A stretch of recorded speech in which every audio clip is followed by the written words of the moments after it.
Welcome to Marveling at the MCU, a podcast that mixes geekdom with nostalgia as a comic book geek and a film nerd rewatch the movies of the Marvel Cinematic Universe.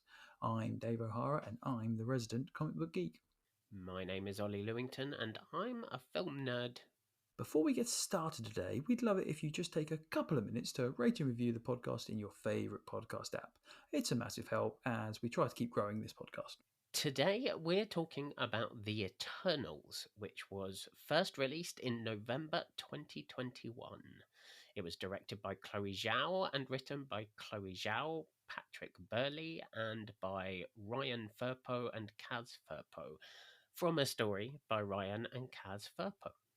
So, Ollie, The Eternals. I think I know the answer to this, but thumbs up, thumbs down, or meh? Okay. So, I mean, I love the fact that it's not a simple answer. It's a thumbs down because it's bad. But rewatching it, there are some things that were a lot better than I thought they were. And I can't pretend that I like it, but it is not atrocious.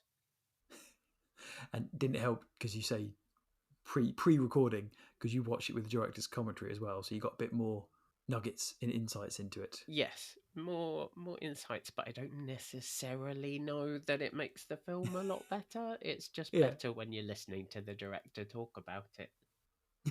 How about you, Dave?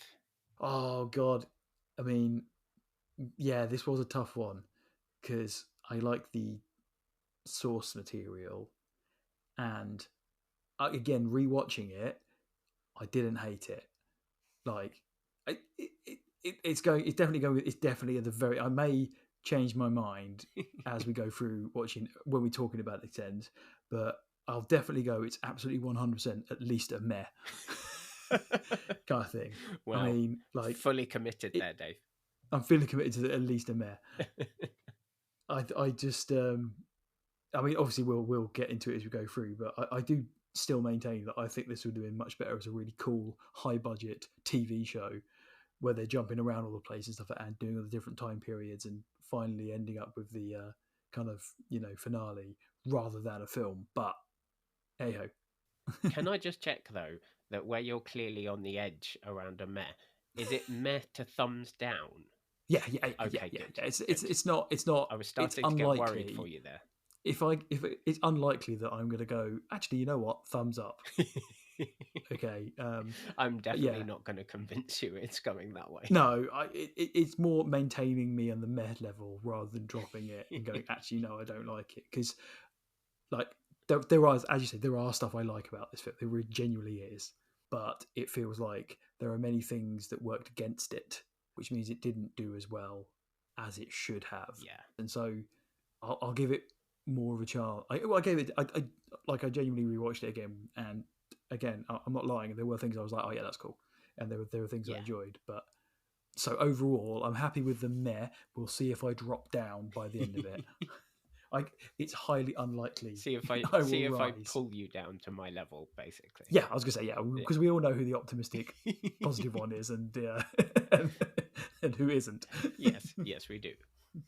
So, Eternals is the 26th film in the Marvel Cinematic Universe. It's the third film of Phase 4 and of the Multiverse Saga, and it's the third film that was released in 2021. So, by this point, Marvel have produced and released 3 films a year for the last 4 years, so starting in 2018.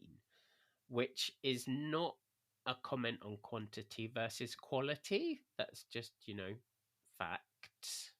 And also maybe a bit of a comment on quantity and quality. But yet again, Marvel has gone for a left field, high quality choice of director. So Chloe Zhao was brought on board in September 2018. And at that point, she directed 2 really highly thought of and well respected feature films.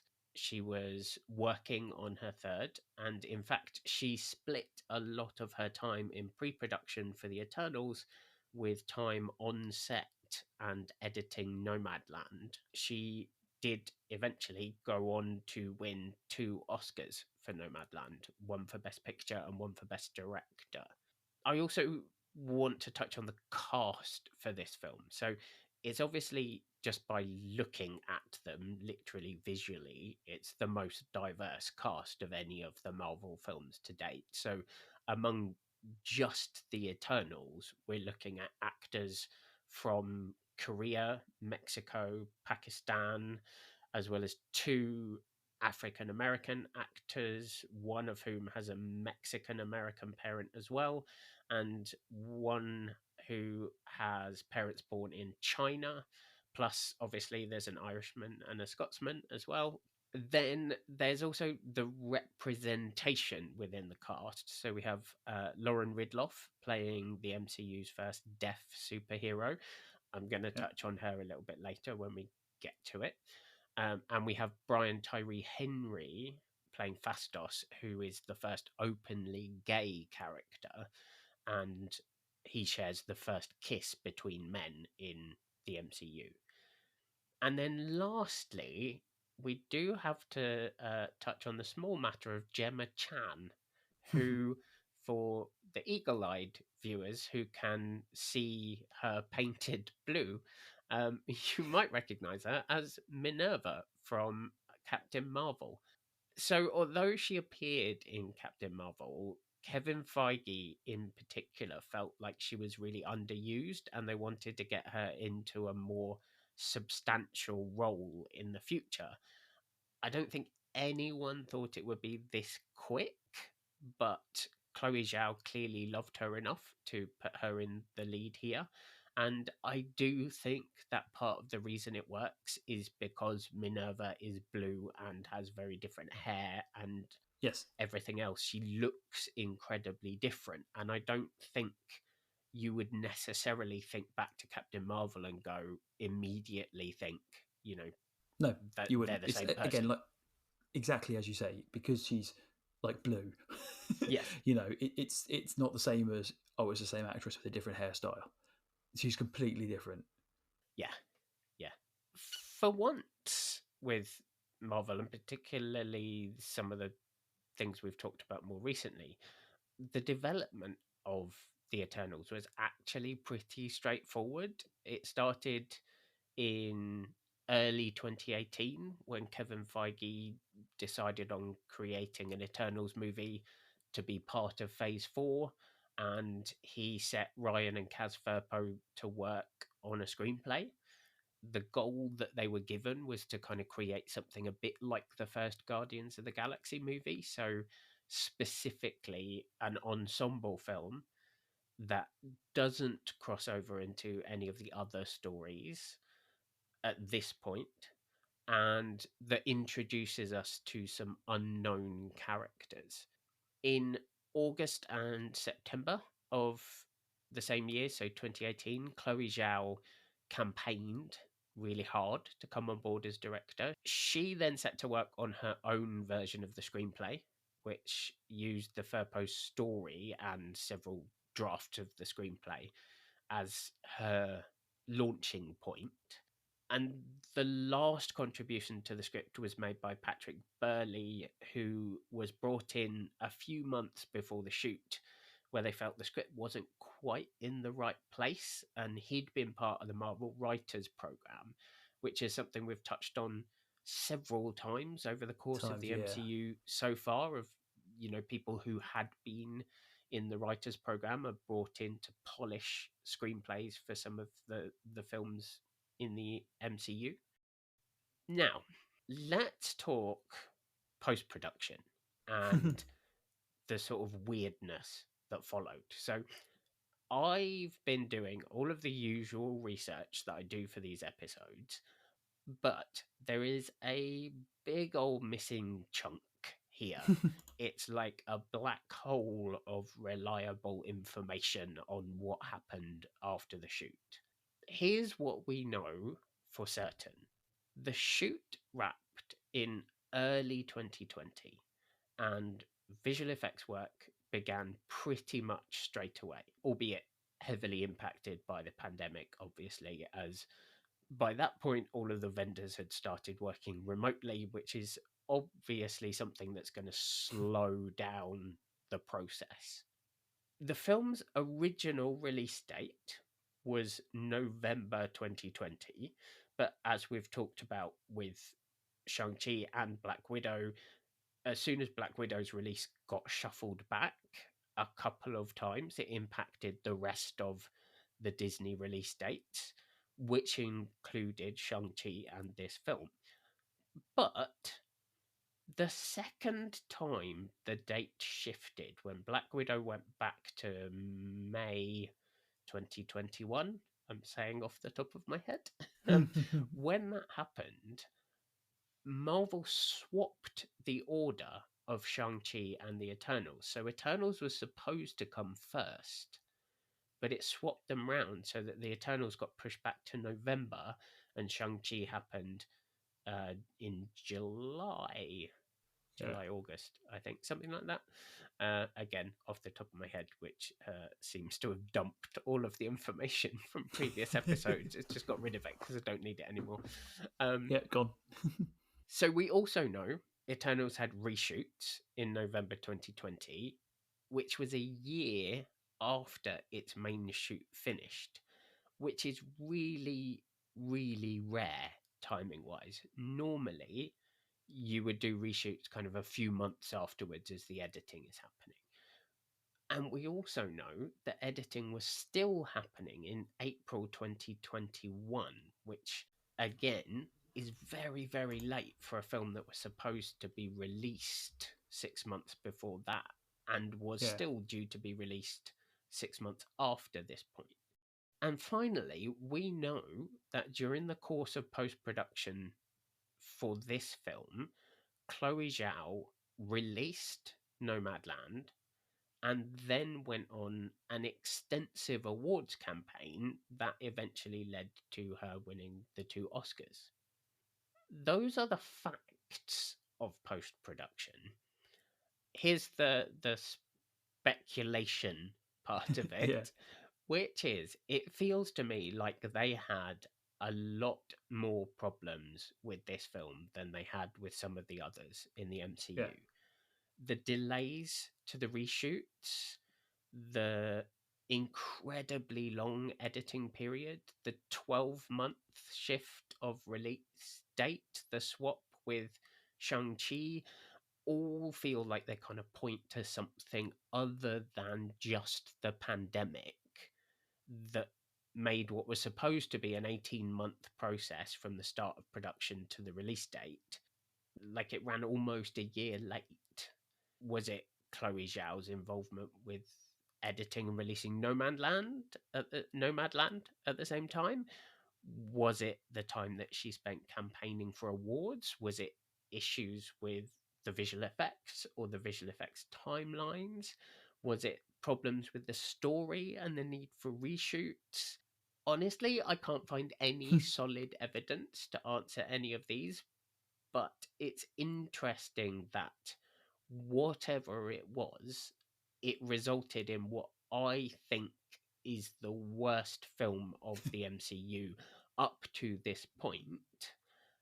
And if we think all the way back to what I think was the worst film before this one, which was Thor: The Dark World, it went through almost exactly the same process that this went through, including the director essentially being kicked off the film so that Marvel could finish editing it and put it all together.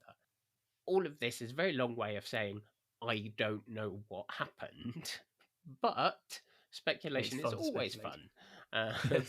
And I just think there was something in here that has never yet come out that is really intriguing. So, Dave, now I've completed my first rant of the episode. It's time for yours, because I feel like yours is going to be similarly epic. There's a lot, because as you alluded to, this is an ensemble film with all new characters that doesn't link in really with the rest of the stuff so far. no returning characters at all, I think, is there? Which I think is one of the problems of the film, because, yeah, but there we go. So the Eternals were created by Jack Kirby in 1976 in The Eternals, issue 1. And they're introduced as a kind of a race of the near immortal beings created by the Celestials. Oh, by the way, before I go deeply into the rabbit hole, these things have been retconned a few times, so it can jump around a bit and get a bit confusing. Yeah. I make no apologies for that. So the film keeps the basic premise, but makes significant changes in kind of backgrounds, relationships, and powers. But like essentially, the Celestials enhance 100 individuals on a planet to become Eternals, and 100 people to become Deviants, and then leave them alone for like 19 cosmic cycles, and come back and check on them later. Eternals, this is in the comics, obviously. They're not synthetic like in the film. That's a film thing. Okay. The cells inside the Eternals contain cosmic energy, and they have complete kind of mental control over every molecule of their bodies, which means it gives them a vast array of superpowers, basically, which they all have. They all have these kind of superpowers. It's just they develop through training and discipline over the course of their millennia of existence. So, like in the film, they've all got different power sets. Technically, they all have the ability to do everything that they all can do. Right. They're all immortal because they're augmented by cosmic energy. They're basically immune to aging and disease. They're invulnerable, so they're virtually indestructible. They've got this kind of regenerative healing factor, so if they're injured, they can regenerate any injured or missing tissue. It's really hard to kill one. They can only die through an injury that basically they lose a significant portion of their molecules, or they're injured and after their mental control is somehow there's part of their mental contingency to it. But yeah, it's quite hard. And then they can also be resurrected. So rather than just a comic character, if he's not dead properly, this is built into them. They can be resurrected. They've all got superhuman strength. They can all fly. They can all create illusions like Sprite does. They can all kind of manipulate atoms and inorganic matter, kind of like Cersei, make energy projections. Basically, all the stuff they can do, they can all do it. Unimind, again, the Unimind they make the joke out of in there kind of towards the end as a plot device. It's the thing they can do. All Eternals can join the Unimind, even their Titan cousins, because Thanos is one. Right. Thanos is also part deviant, which is why it made me chuckle in the thing where they say, "Oh, we're not allowed to interfere against deviants." When they asked about why Thanos isn't here, so Thanos has the deviant gene, so he is part deviant in the comics. So that's the broad brush about the actual Eternals themselves. So I'm going to go down all the characters. Like I said, I won't focus too much on them because there are a lot of them. But we'll just go. So we've got Icarus first. So he first appeared in 1976. We've seen him in the comics. He's very Superman-esque with his flight strength and energy beams. He's like noble but emotionally distant warrior in the comics. He's lived for hundreds of centuries on Earth, and throughout the time, Icarus has had many adventurers battling the opposing genetic offshoot race from humans, the Deviants. I'll get onto them because they are not like in the film. Icarus spent much of his life preparing for the return of the Celestials and helped welcome them when they returned to Earth in the 20th century. Like all the Eternals, he went mad and killed himself when he found out the dark secret of his race's purpose on Earth.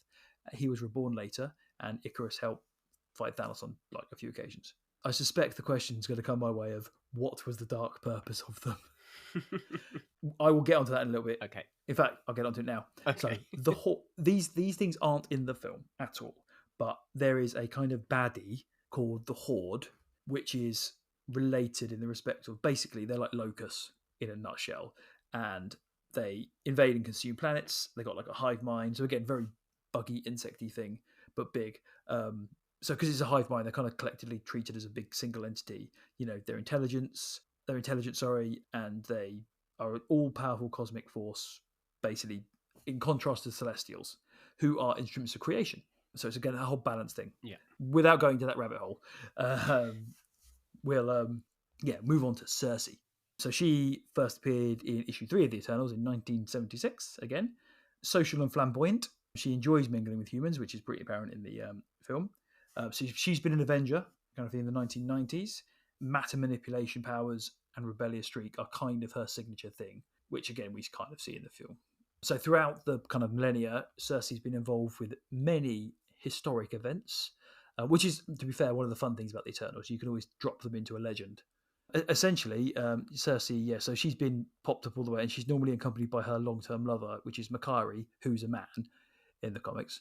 She's, she's a good one. She's a good egg. She sacrificed herself for the sake of all life on Earth. She's been, like I say, an Avenger a few times, I think, and she still kind of maintains her good disposition and is still one of the kind of, best Eternals, so to speak. So that's her. Moving on, we've got Ajax, who first appeared in issue 2. So again, 76. Ajax is the male Eternal. And I was realising, annoyingly, I didn't put all my bloody notes with her. So Ajax, most of his life was learning how to communicate with basically the epic beings who created a species, so the Celestials. He does gender shift in the comics to female when he gets resurrected. He gender shifts to female, kind of thing. The comic version is more aggressive and militaristic than the film version, basically. Then we've got Kingo, who first appeared in issue 11, so 1977. In the comics is a Japanese samurai and film star. So Kingo embraces Japanese culture and the code of the samurai and will use a sword in combat. So in the film, he's basically a Bollywood star with energy projection rather than a sword, which I get because you've got lots of choppy close combat ones. Yeah. So you need something, another shooty one, I think. Yeah. But they kept the film thing, so being a major film star, but a similar kind of thing. And he's definitely funnier in the MCU. Then we've got Athena, who is in issue 5 first, so again, 76. So based on Athena, scholar warrior of the heritage. So she initially goes, I believe her name's Azura, and she changed that when she met Athena of Olympia, because Olympia, again, is an actual place in the Marvel Universe. Because in this, they say they refer to Olympia, don't they? But they realise it's all a ruse. Yes. But Olympia is an actual place in the comics. Her most consistent reoccurring relationship is a forbidden one with the deviant warlord Crow, who is the one deviant who kind of has lines in this one. Yes.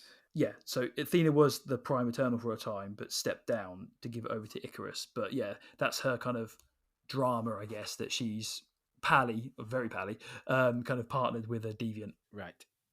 So the illness, because she gets a Madwide, that was it, in the film, which she doesn't get in the comics. Cersei gets it in the comics. Okay. So that is a thing, and and as you say, it's a breakdown from too many memories. And the cure is basically they kill them and resurrect them, I think. So yeah, Cersei had it in the comics, and they give it to her in this. Then we'll move on to Gilgamesh, who I love. He appears in the issue 13 of first in 1977 as the Forgotten One. Basically, he's just a strong man kind of thing, which we see in the film kind of thing. So he's a physically strongest Eternal, pretty much.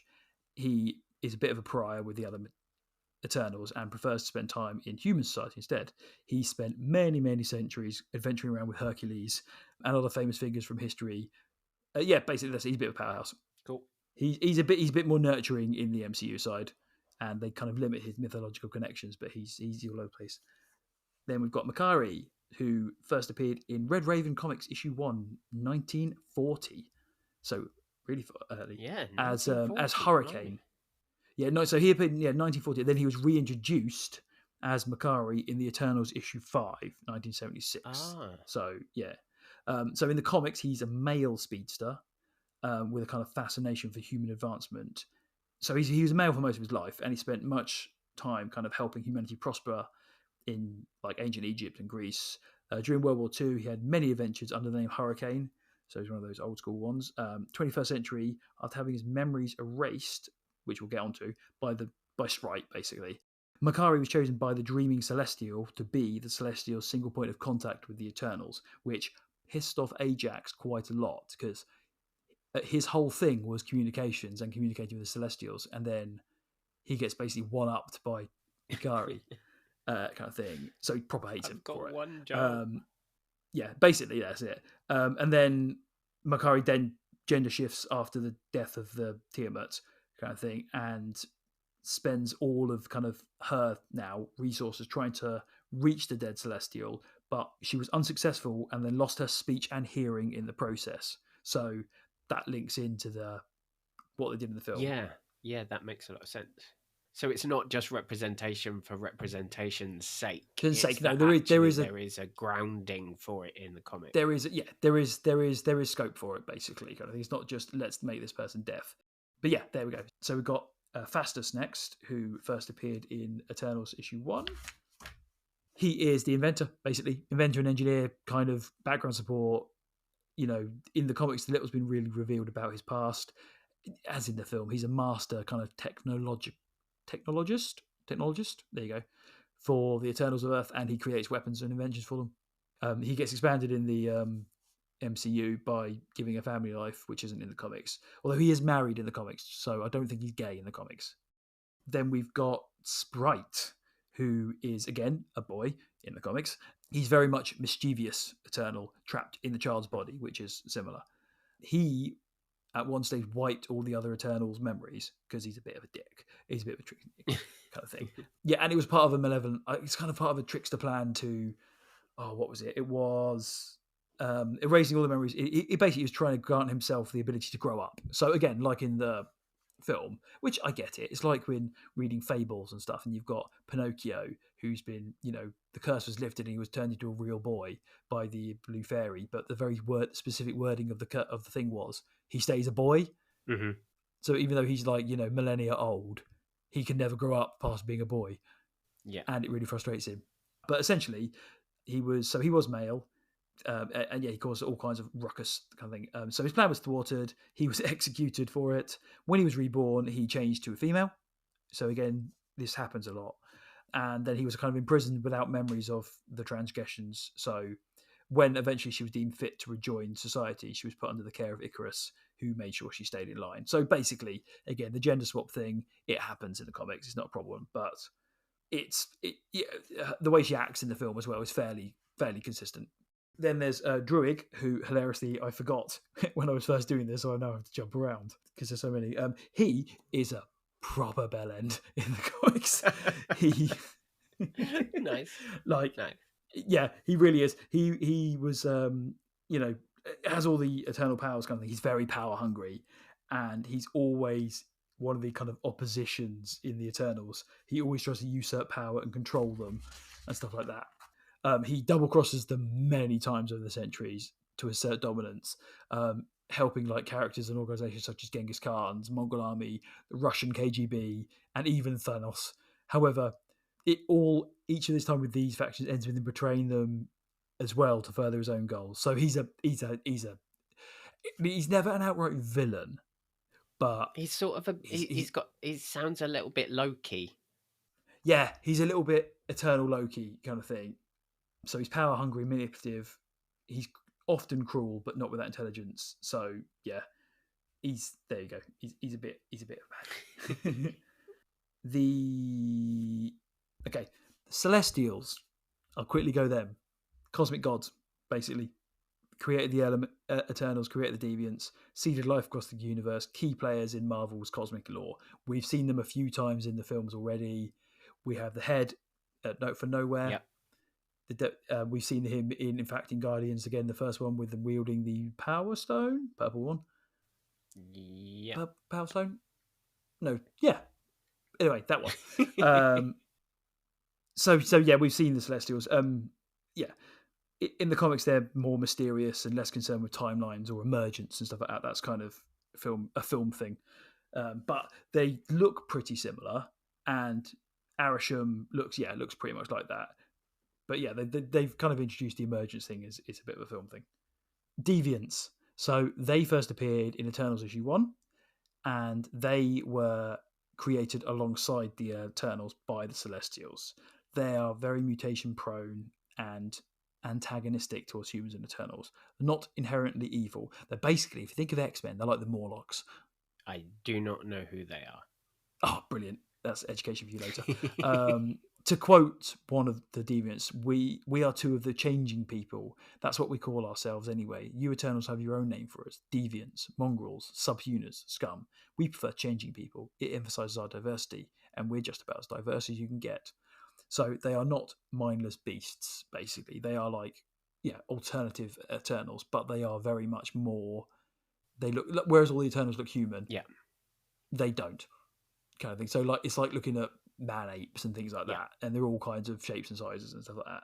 So they're much more nuanced in the comics. Like Crow, who is one of the deviants in here, he's got like say this history with Athena and stuff like that, and he's their charismatic leader and stuff. That they basically completely changed the deviants just to make them monsters. Yeah. Then we've got Crow, who is the deviant. So again, he first appearance Eternals issue 1. So he's like their military leader, political figure. He's very long lived for a deviant, has shape-shifting abilities, and again, on and off romance with Athena.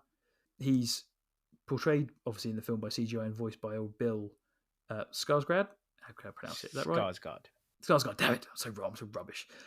Which is wasted on him. As in, they wasted it is a little him. bit, yes. Yeah.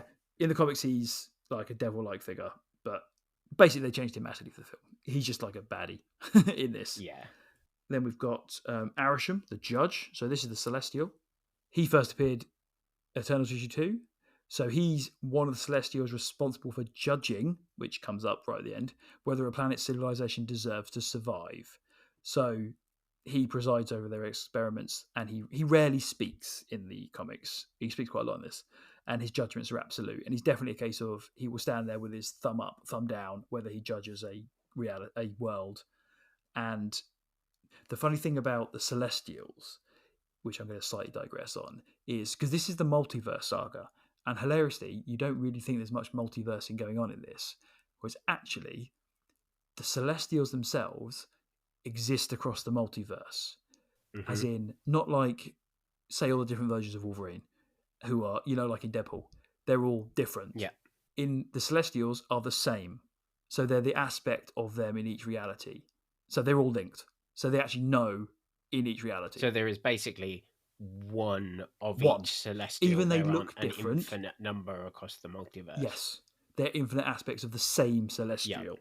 So they're all linked stuff like that. They can die and still therefore be alive in other realities. Yeah. Yeah, so it's a bit confusing, but there is actually a multiversal kind of connection to them, even though it's in no way referenced in the film. And whether they do that in the MCU, we don't know. Yeah. Almost there. I swear to God, almost there. Tiamat, so the Dreaming Celestial, the one who emerges at the end. He first appeared in issue 18, so in 1977. Tiamat is known as the Dreaming Celestial. He was basically one of those powerful Celestials, and he kind of rebelled against the other Celestials a little bit. And so they imprisoned him in Earth, and he eventually awakens. It's not like in the film where he destroys the whole planet by awakens. He basically stands in San Francisco Bay for a long time. It's just this completely inert, massive, giant, towering sentinel that just sits there. It's like in the skyline. So in the film, obviously, he's kind of birthed from it, set to destroy the Earth, but in the comics, it doesn't work like that. He's very much connected to the X-Men lore in the comics, influencing mutants and stuff like that. Yeah. Then we've got the ship, the Domo, which he's actually an Eternal in the comics, so he's actually a character. Right. They just changed it into a ship. Yep. Cool.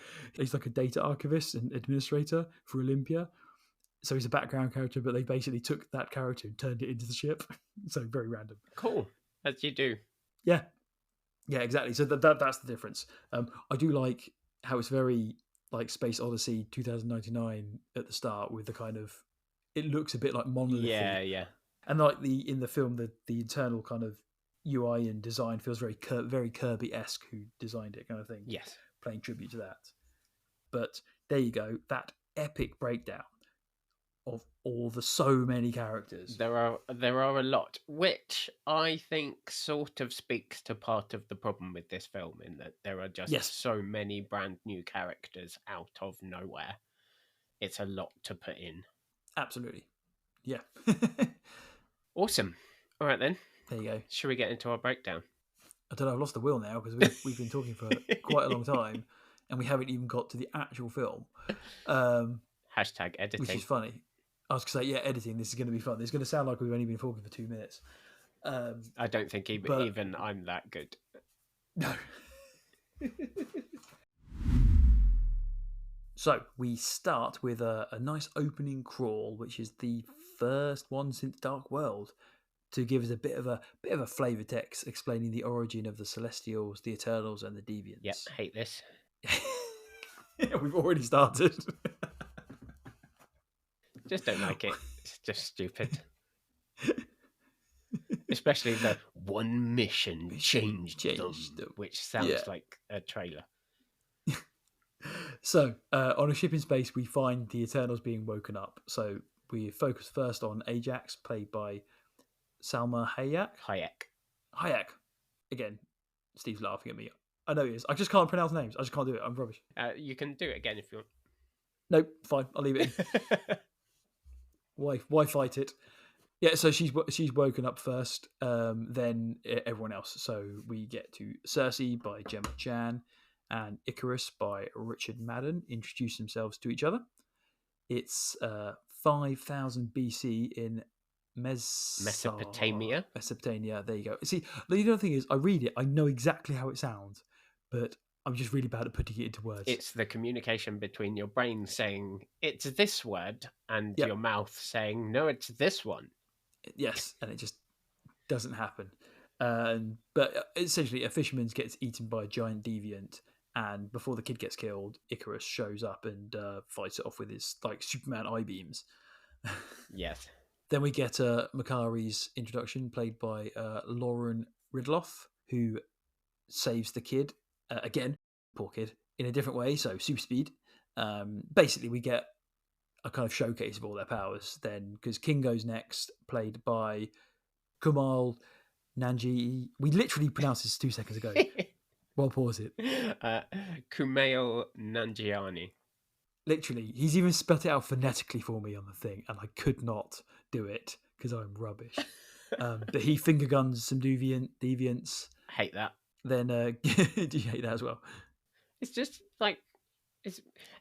No, you haven't seen Spaced. But there's a whole end of an episode in space, which is basically like a gunfight, but people are using finger guns, basically. So they're pretending, but it's shot like a whole giant action sequence, and it's hilarious. And this is just basically feels like the same things. It's like I shoot you with my fingers, pew pew pew, and it's rubbish. See, I was fine with that, but there we go. And then we get Gilgamesh, played by Don Lee, and Thena, played by Angelina Jolie, double teaming this deviant. Do you like that bit? I do like that bit. Yeah. It is very cool, to be fair. I like Gilgamesh in this. I really like him in it. Yeah. And then the Domo, the ship arrives, and the rest of them kind of come back. Like I say, it did feel very Monolith Space 2099. Yes. Of it turning, because you just see the front of the star, and then it kind of decloaks the rest of it, and it is very monolithy, I think. Yeah. But then the rest of the team cry down. So we've got Sprite, played by Leah McHugh. I'm really rubbish. I should just stop talking about names. Fastus by Brian Tyree Henry. Yep. Yeah. And Druig by Barry Keoghan. Yep. Yeah. Who, mind zapped them for no obvious reason. Ajax. It doesn't make any sense. It's like, wasn't he just telling him to Sprite comes down and does absolutely nothing, so she seems really, all she can do is really useless. Then Fastos comes down and does some weird thing with his hands, which doesn't make any sense. And then Druig, I think he's just parking the ship. He's just parking the ship. I genuinely think he's just parking the ship. No. The funny thing is, I'm watching it again. It's playing while we're talking, and we've just got to that scene. No, he does mind that with them. He just gets them to put all their weapons down. Well, yeah, but why? Not that they can hurt him, Anyway. But again, we all know the reason for it. It's so they can demonstrate all their different powers. Yes. Yeah, that's why. And then, so Ajax shows her power by healing Icarus. They get their little, cool hero shot. And then Cersei uses her powers to turn the kind of the knife that the fisherman boy was using at the start into a kind of golden knife thing, which shows up later when Sprite uses it. I quite like the hero shot at the start. It's quite cool. It's really lame, but it does work quite nicely. It is quite a nice kind of, it's this gang, and you know immediately who they are, that they're all kind of connected to each other, and they're sort of this super team colourful and everything else, and they're all colour coded and everything else. And and that takes us into the Marvel logo. which then in turn takes us to present day London. A little shot which I quite like of her in Piccadilly Circus, sort of going, "Ooh, that Showing knife," the knife that they use at the start. Yeah. and mildly frustrating that she's already late but still stops to like marvel at an advertising hoarding. But basically, we've got Cersei working in the Natural History Museum. We get a little nod to the fact that she might have actually known Charles Darwin, which I quite Yes. like. We learn that she's dating Dane, Yeah. played by Kit Harrington, and I don't know why he's there. Like, I don't know what he does or anything. It looks like he's her classroom assistant, and So then the he character is a leaves, scientist. and it doesn't. I mean, she does call him professor, but it's a very strange introduction. I mean, I think it's implied that, well, it's very much implied, outright stated, that he's just filling time and covering, and he does not know what the hell he's talking about. Because he's like I say, he's more of a scientist than a historian, Who and it's is kind of implied that he's just kind of been stringing them along because she's late. Is the point? stringing them And along he's with like, poetry? yeah, and poetry, and Yeah. just like randomly, like, I'm running out of everything to say. Yes. Yeah. Where are you? Kind of thing. And then she finally turns up. Yeah. And then there's a little earthquake, and Yeah. we see Cersei properly using her powers, which I think is also part of the point of this scene. Is it's just Yes. like we're showing how old she is, we're showing that she's dating Dane, we're Yep.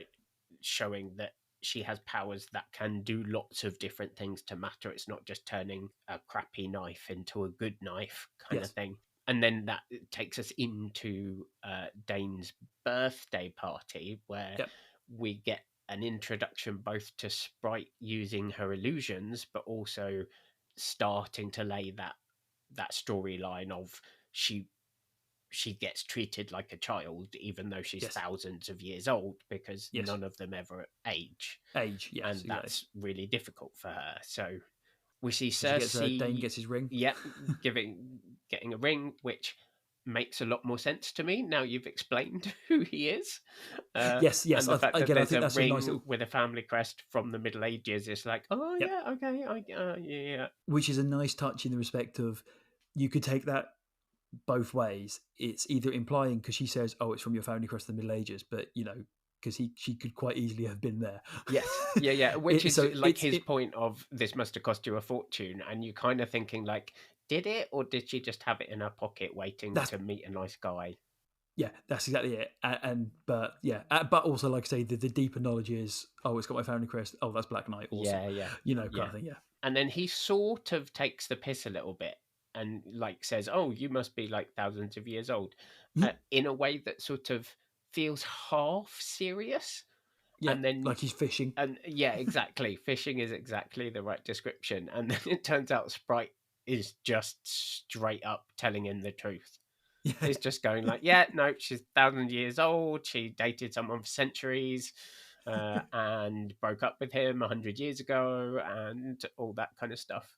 And then they leave the birthday party because Sprite says it's past her bedtime, and they get attacked by a deviant. Yep. The deviants, I should say, I love the design of the deviants. I think Yes. they look amazing. They remind me quite a lot of the aliens, the mimics from The Edge of Tomorrow, which is one of my favorite science fiction films ever.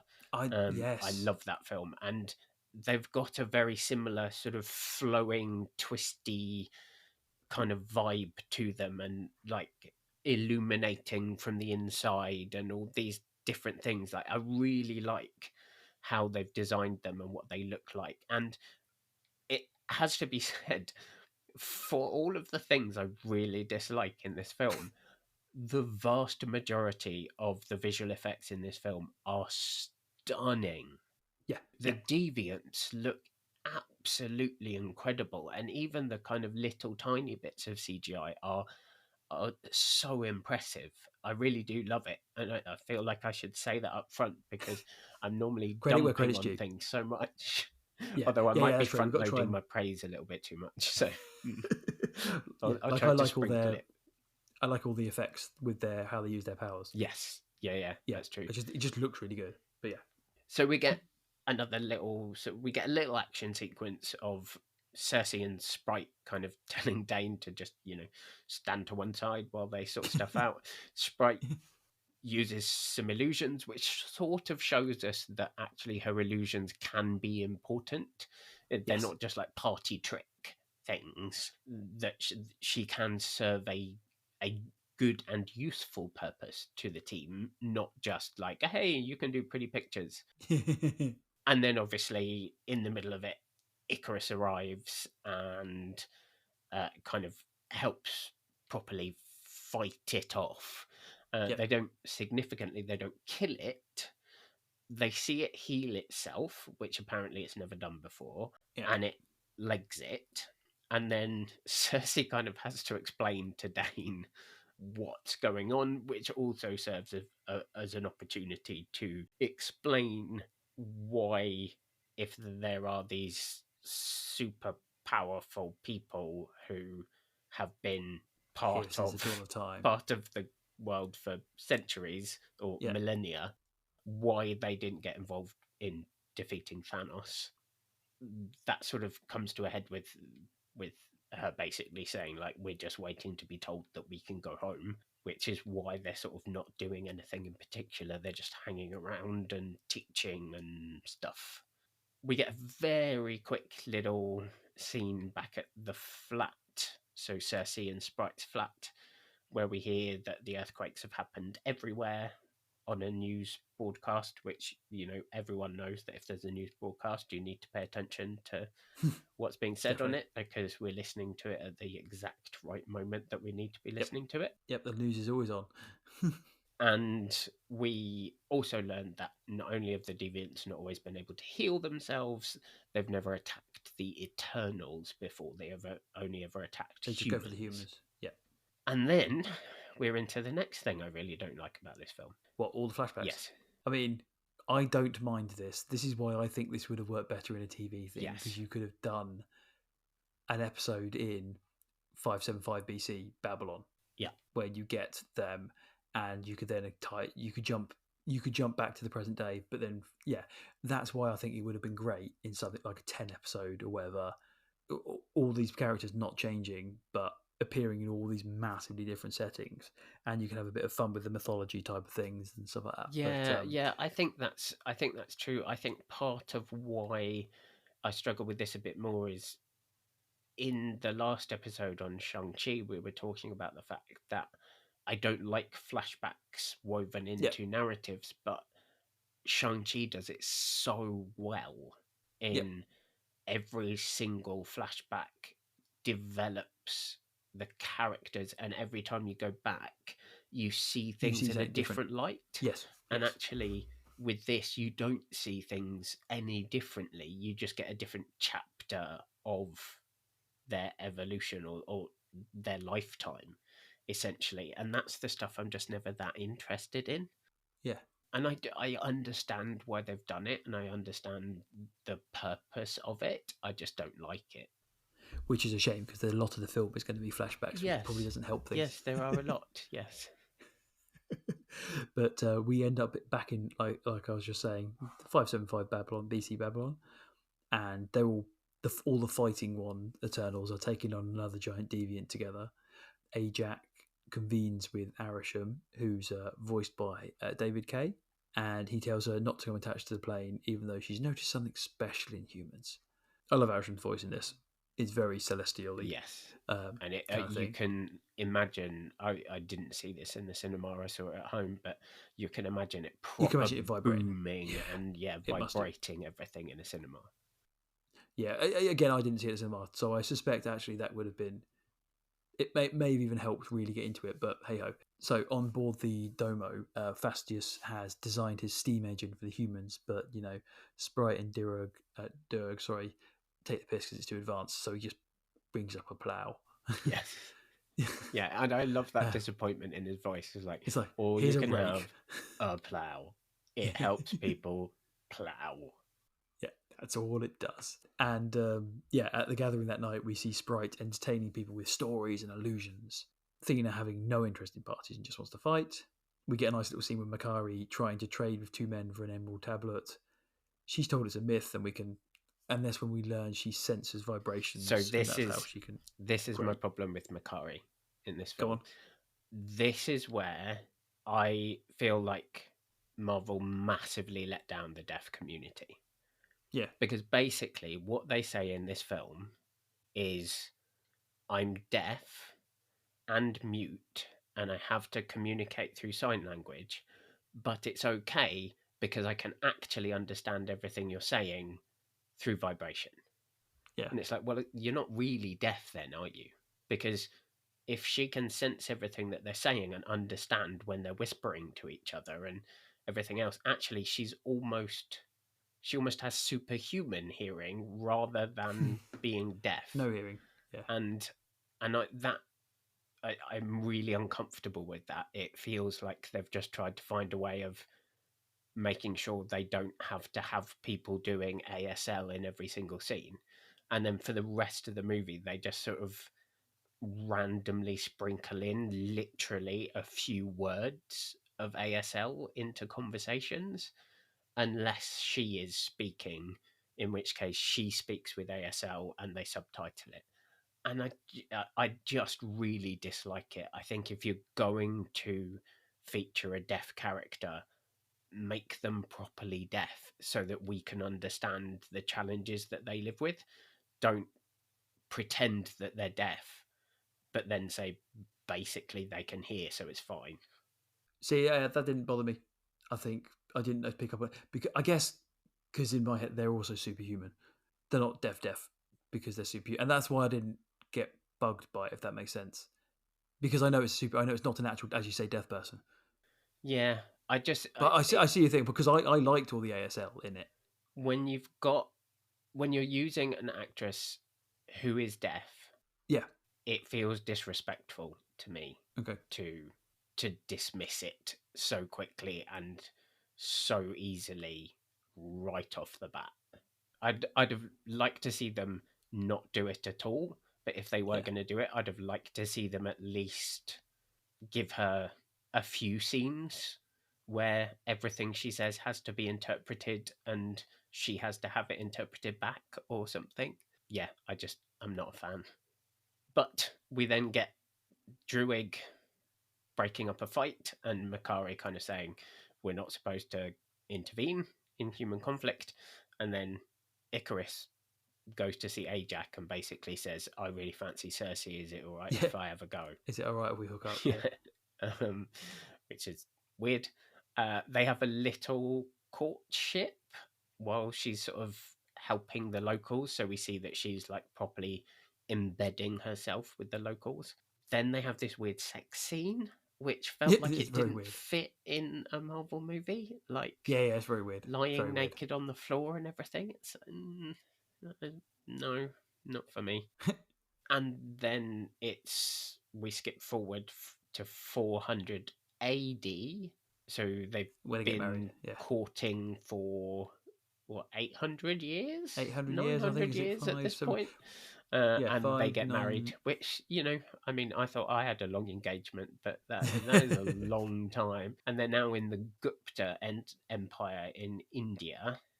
So they get married, and then it takes us back to the present day, where we get kind of Cersei reflecting on their lovely wedding day in the car, and Icarus and Sprite in the car as well. And they go to Ajax's house in South Dakota, which interestingly was filmed on Salisbury Plain. Oh, nice. And they find Ajax in the garden, dead, killed by a deviant. We get a lovely little scene of Sprite remembering Ajax and kind of saying she could tell that Sprite was lonely and so sent Sprite to Cersei, sort of pretending They're that both lonely. Cersei needed some Yeah. support, and actually it was sort of, it applied to both of them. And then she tells Icarus that she thinks the deviant absorbed Ajax's power, and that's why it was able to heal itself. Yeah. We then see Cersei getting chosen as the new Prime Eternal, and she has like a really quick early chat with Areshem, who says it's nearly time, and we're like, It doesn't ooh. elaborate. But then Cersei sort of Areshem hangs up, and Cersei doesn't know how to call him back, basically.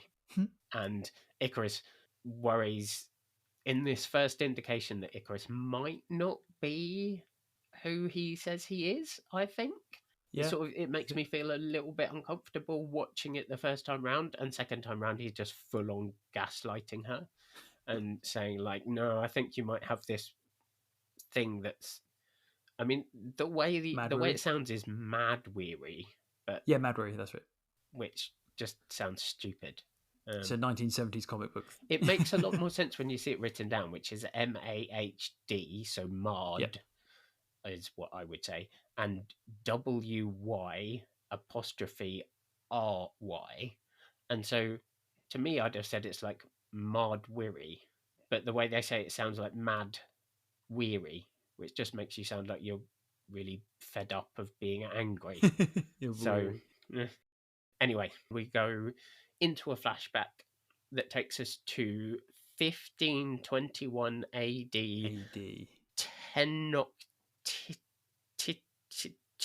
I actually looked up the pronunciation of this. I didn't put it in. I told you I was 90% certain I was going to trip over one of the names in this. And that's it. It's Tenochtitlan. The Aztecs getting massacred by the Spanish. Yes, exactly. So I looked this up because 1521 is a very precise date when that's everything why else has these been things like work. rough. It's been sort of, it's about 575 AD. It's about 400 or whatever. Like this is 1521. And so this was a point at which the Aztecs were completely massacred by Spanish conquistadors, which is what we find going on. And in the forest outside of the sort of town, city, whatever you want to call it, they're sort of regathering the Eternals are regathering themselves together into a group, with Fastos saying like the deviants who they're fighting there are the last ones on this planet. So obviously the Eternals are there fighting deviants while these two human races are fighting each other. Yeah. That takes us to Athena having her funny turn.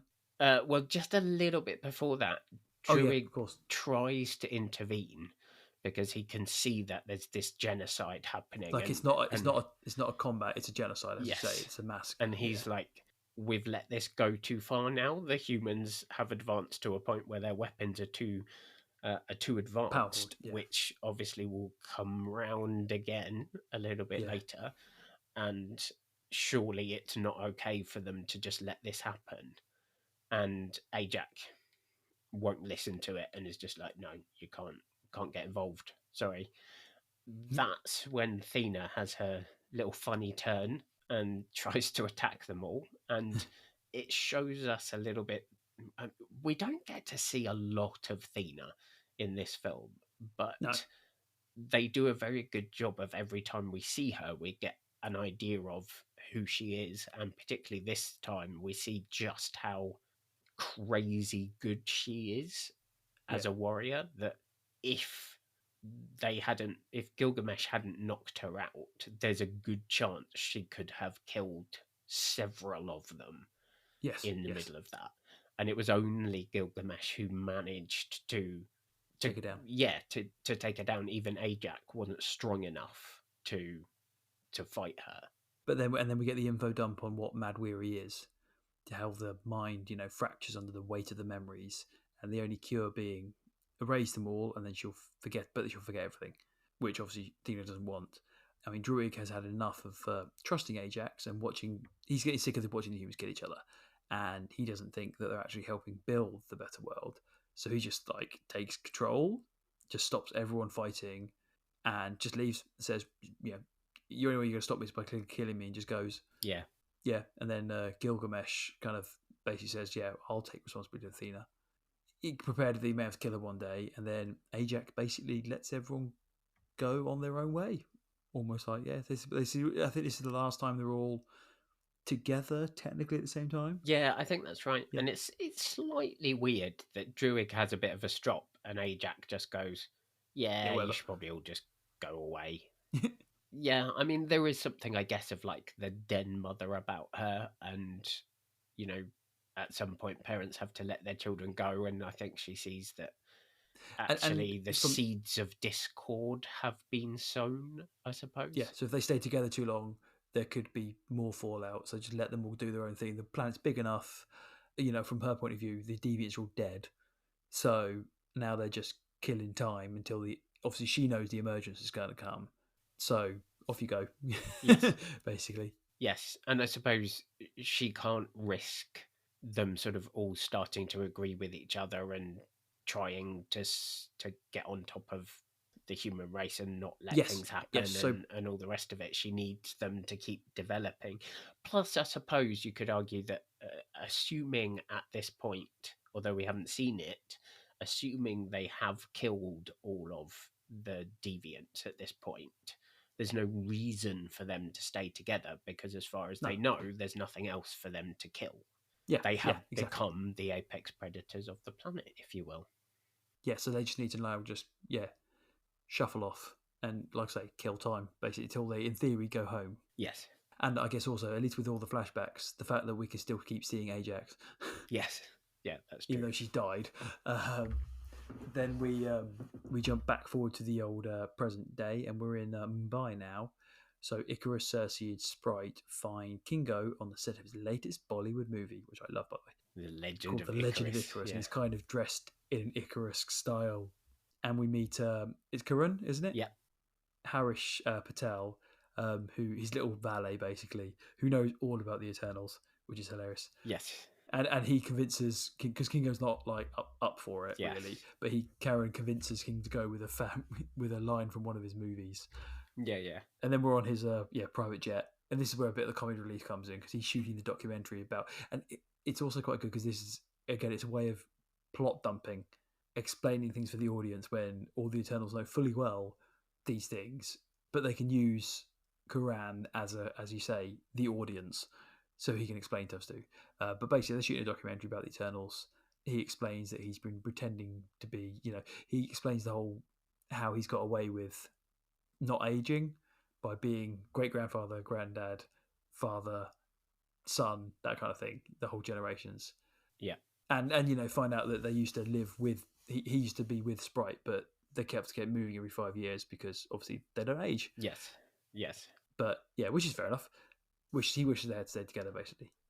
So that then takes us to Australia, where the first thing we see is like a dead deviant. Looks almost like it's been decapitated, but outside this kind of super remote home where Gilgamesh and Thena now live.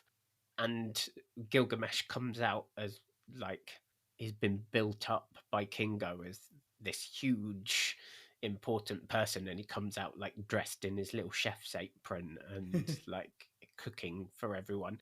And this scene has one of the most pointless uses of visual effects I've ever heard of. And when you talk about films going over budget or spending too much money or whatsoever, like they used visual effects to put the Kiss the Cook logo thing on the apron, which just feels like, why? Get him an apron that says Kiss the Cook, or let him have a plain apron. It's like, yeah, why? Why? But it works. I mean, it is a decent gag. Yeah, it's funny. So they get him up to speed. One thing they do really well in this film is they never explain things twice. And so every single time someone gets brought into the loop, you sort of skip to the end of the story. Yeah. With the exception of the moments when they're talking about Ajax dying, where actually we do really want to see their response. Yes, but because we don't need to it's hear not the just rest of the information, story.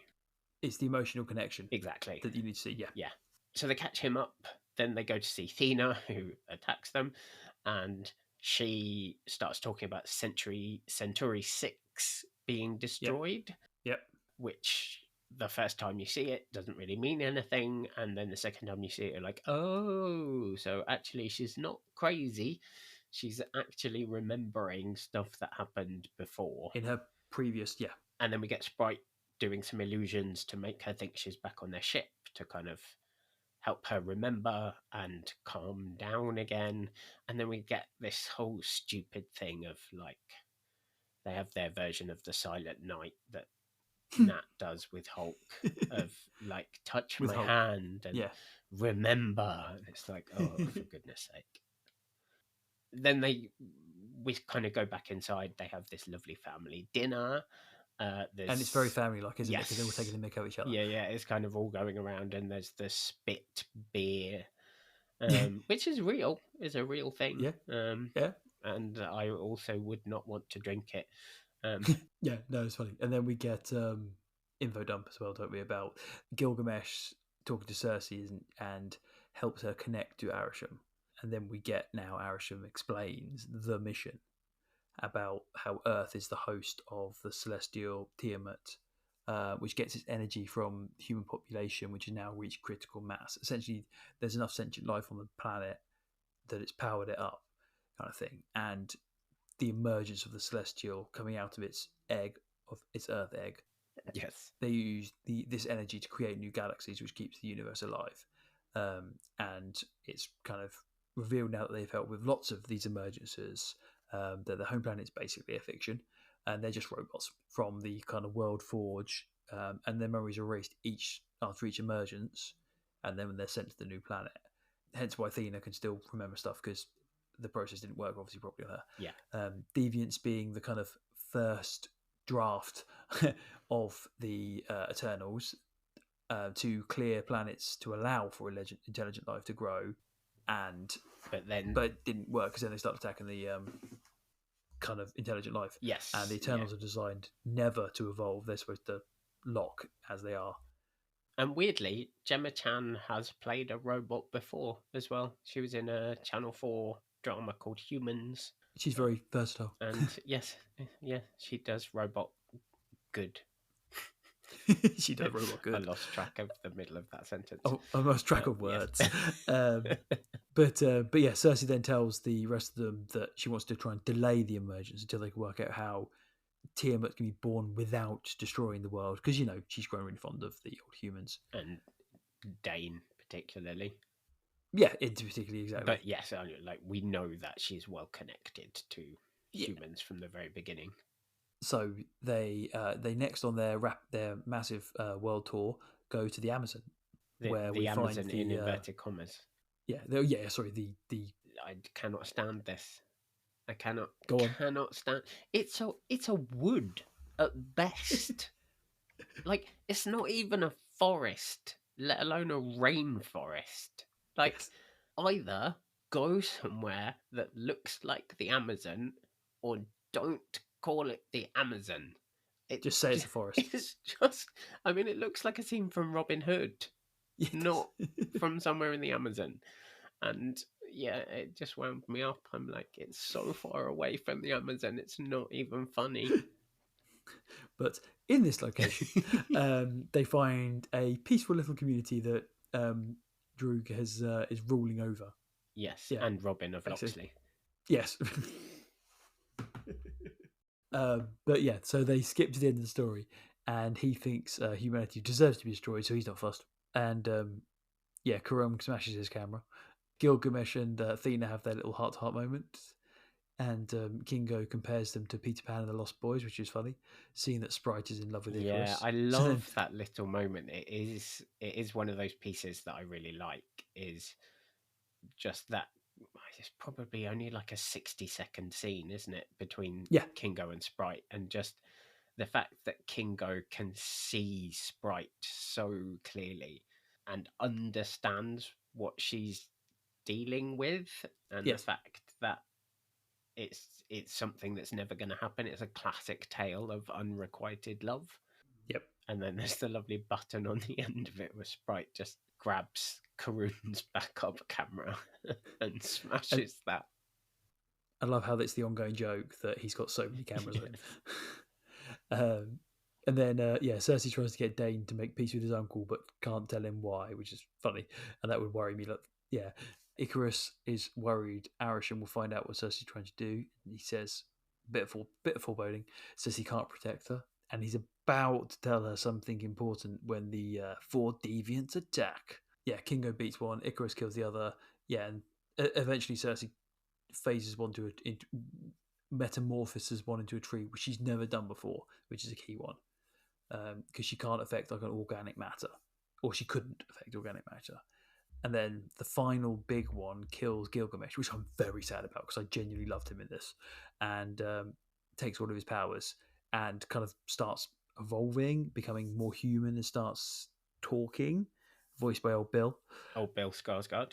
That's the one. And it's seen all of Ajax's memories. Yeah, which it is, again, it's an important part of it. Again, the evolution.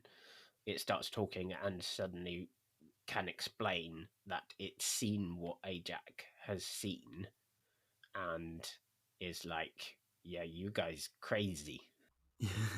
And then we have Gilgamesh's funeral. And Druig tells Cersei that he wants to take over all the humans. He didn't in the end because it could do away with all their flaws. Yeah, it would do away with all their flaws, and that's what makes them human. Yes. So he's mellowed a little bit, but he still mind controls all his people. Yes, it's like, that kind of classic trade-off, isn't it? Of like, I don't want to take away everything that makes humans human, but at the same time, I also don't want the humans to do the humaning. Yes. And there's the lovely bit in the middle of the scrap where Cersei's trying to say to him, like, stop making them try to fight. And you can just see them all in the background with their little glowing eyes, like all in unison firing their guns. And yes, it's very cool. Like, and reloading at the same time, and all like say very regimentedly. Yeah. Yeah, it's nicely set up and like laid out. And it sort of shows that Cersei can get through to him a little bit. Yes. One thing that I'm not entirely clear on is it seems to me in this scene that Druig is saying, no, go away. I don't want anything to do with this. I'm happy in my little village with my little group of people, and you can just leave me alone here. But then obviously he does join up with them and go with them. And I don't quite see why. You know what? I can't remember. Yes. I genuinely can't. It's not I found clicking. something that you can't, like, defend. I will try. I will always try. I can't remember. I mean... Yeah, it's just not completely clear to me. But Druig did... So she says she's going to go to Fastos and get Fastos to help. But Druig's like, he says he gave up. No, he thinks even less of humans than I think of them. Yes, he is. He has lost all his faith. And that takes us in a flashback to August 1945 and to Hiroshima in Japan. And it's the aftermath of the nuclear explosion. And Fastos is devastated. Devastated, absolutely. And he echoes exactly what Druig was saying earlier of, you know, these human technology that we've helped them with has got too good, and they've helped them evolve to a point where they have created things that should never have been created, and that they're not worth saving, that actually humans are beyond redeemable, I suppose. And Ajax kind of doesn't say anything, she just gives him a bit of a hug. Which obviously makes sense because she's not going to go, no, we should definitely save them. Because actually she knows that like they're less than a century away from killing them all anyway. It's probably coming soon, yes. And then we jump back to the present day again. Yes. And we're in Chicago, which is not Chicago. It's very clearly a suburb of London where they have put a flagpole with an American flag in the background and gone, oh, it's Chicago. No, it's not. Uh, but Fastos is there with his husband Ben, who's played by Haz Slayman, and his son Jack, who's played by Esai Daniel Cross, Yeah. and Cersei and Icarus, just the two of them, which does make sense. It shows they have had a little bit of a thought. It's not just a giant gang of just kind of descending on a house, quote unquote college friends. And we get the we've had again the second DC reference. Yes. So we've had the Batman valet reference earlier, haven't we? Yes. And then we've got the Superman one, and I don't wear a cape. Yes, yeah, that little side note is lovely. And we get the again very family type scene around the dinner table, where he's like, Fastos says, "I've given up my powers. I don't do that stuff anymore." And then Icarus just sends out his eye beams, and we realise that he's created this like super solid, thick, impenetrable glass and stuff. And then that's followed up immediately by the gag with the table. IKEA fall season. Yes. Is this vibranium? Boom. Yeah, very funny.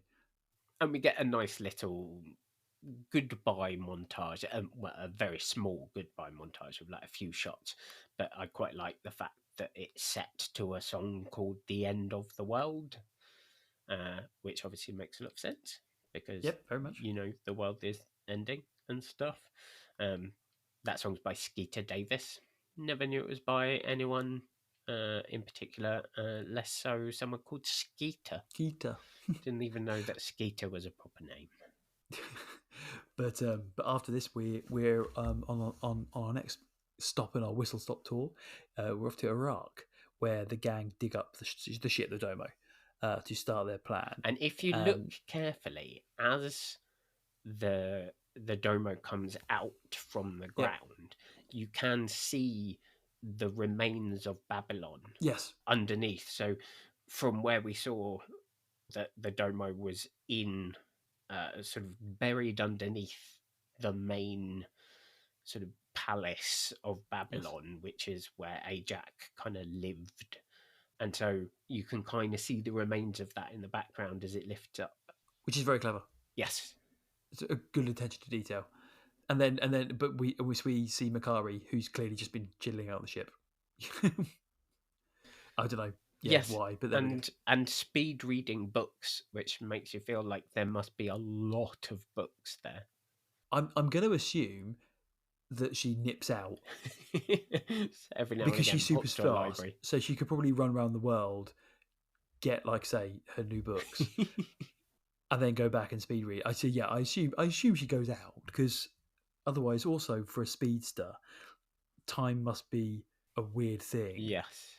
So you'd probably be even more bored. But yeah, I do feel like I suspect because there's so many characters, they couldn't then go to her, whatever she's doing, and have another story and another thing like that. It's like they're like, she's on the ship.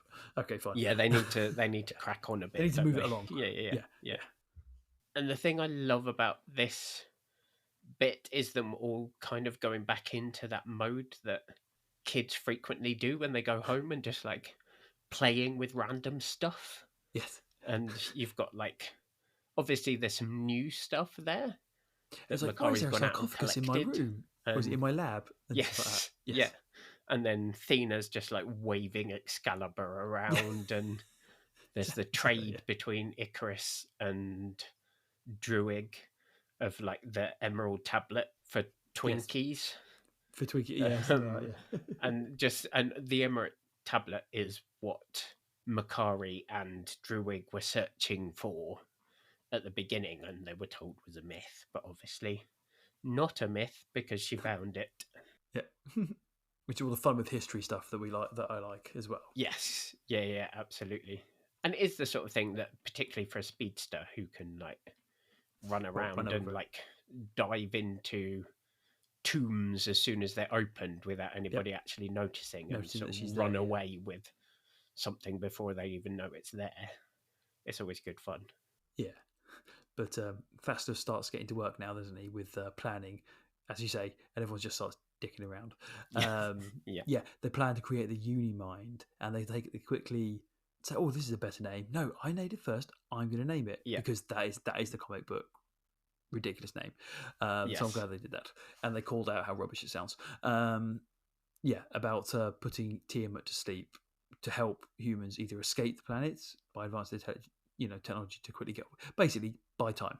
Yes. And yeah, but Kingo isn't a fan because he is still seeing the long-term plan that if he isn't born, tons of life won't be created across the universe. Yeah, Sprite also isn't a fan and tries to get Icarus to own up to disagreeing, but he defers to Cersei in a very neutral. She's the prime eternal, without really saying anything. And then away from the others, Icarus tells Kingo he's not who they think he is, which again a bit more foreshadowing to the inevitable. Yes. Yeah. And I do think they did a relatively decent job of making the final reveal that we get to now a little bit of a twist. Yeah. I do remember not being completely like I do remember being surprised by it, but I wouldn't go so far as to say I was completely shocked because there is Yes. something about Icarus that Something's isn't up. quite right. Yeah. And Yeah, particularly there's something there. You just couldn't put your finger on it. at this point when he's like, I don't know what we should do. I have no strong opinions. I have no strong opinion either way. It's like, Cersei's in I'm charge. We pretty should do sure what she you do says. have a strong opinion. So we go back to South Dakota 6 days ago now. So it almost doesn't count as a flashback, right? 6 days Yeah, ago. not when we've been going generations back. You're only going a week. That's not really a flashback. Yeah, it's fine. Ajax tells Icarus that there are 7 days left until the emergence, and we also learned that the reason he left Cersei all those years ago was because he'd found out the truth, but he knows that he would have told her the truth and that actually that would have hurt her because she loves the planet so much. Yeah. I don't think that he thought she would try to do anything about it. I just think it was like her. she would have been really upset for a really long time until the emergence actually happened. And that's very difficult. Yeah, because he does love her. But then we learn that actually Ajax is thinking the exact same thing that Cersei is thinking, that she wants to stop the emergence happening because Earth is super special, because the people are amazing. And when Thanos destroyed half the universe, they were just like, cool, we'll keep going. And she's not wrong. Yeah. and then Icarus says, I trust you. And that's the point at which you go, no, you don't. And so they go to Alaska. Or not Alaska, another edge of a wood that's been sprayed with snow. Yes. And then the same green wood, screen. probably. Yes, fun times. It would be the same wood, wouldn't it? I know, weirdly, I looked this up. I think it's actually different. This is one of the moments of I think, slightly poor CGI. For as good as the rest of the film is, this is sort of a very much you are nowhere near anything remotely cold kind of bits of CGI. I do like the shot of like when he finally pushes her off the cliff and she falls and she looks like she's just about to like land flat on her back and die, and she obviously like twists round and does the sort of superhero landing. Yeah. And I really like that you realize that actually it's got nothing to do, her death isn't him pushing her off and her splatting on the floor. It's actually him making sure that she gets killed by deviants. Yes. Which is what he explains to her. And then obviously when she does get killed by the deviants, he flies her back to her house. And then weirdly does this like angry thing. I put that down to almost setting the scene. As in the Eternals are going to find out a battle scene. Because obviously the fight didn't happen there. And I genuinely put that down to him because find her body, he laser eyes something like that, so it looks like she was thrown into something, or there was actually a fight. Oh, Because if you otherwise they just turn up and she's dead in the middle of a field, and it doesn't. I thought it was. I had sort of read his sort of screamy thing as almost being like an angry, grieving sort of. I mean, Why I did you think that was make there me as well. do this kind of deal? I do think that was there as well, but I think there was method to it in the whole. He's working himself up to it, but yes or no, I do think it was an aspect of no, why did I have to do this? But then bzz, laser beam to also makes it look like she's been in a fight Yeah, with some deviants.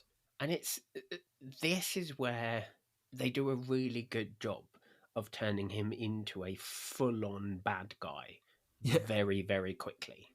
In the space of 2 scenes, you understand exactly what he's done yep, and why he's chosen to do it, yep, which, like all good fits. bad guys, has a logic to it, but he's also calculating enough to make sure he doesn't kill her, because they would all immediately recognize someone who's been killed by Icarus's laser Yep, eyes. And he's calculating enough to make sure it's a deviant so that he can go, oh gosh, bad stuff, yep. Get everyone, deviants. get the band back together. Everyone should focus on deviants and nothing else. Don't worry Yep. about anything else. There's nothing else going on in the world. Let's just do the deviants thing. It'll be grand. Yeah, exactly. Yeah, so it's and also you when you think back about how he's been through the rest of the film, it all still fits. Yes. Yes. As you say, it all still fits. Back in the present day, although still in Iraq, Cersei finds Icarus where they first hooked up. Lovely. Icarus doesn't think they should interfere, but Cersei can't let it go. So on the Domo, Cersei realizes that the emergence has started, but Fastos hasn't worked out how to make it work yet, kind of thing. So How it's to the make cool the thing where he Unimind sends, work. yeah, the Unimind verse, yeah. He sends Makkari to find the point of emergence, so then she super speeds off, and Which is I love basically the only decent thing that Makkari gets to do. yeah, run in the around. whole of the film. We got Oh no, actually, there's the bit with the fight at the end. yes, Yeah, yeah, which again I genuinely love so much. But yeah, yes, but and yes, she gets.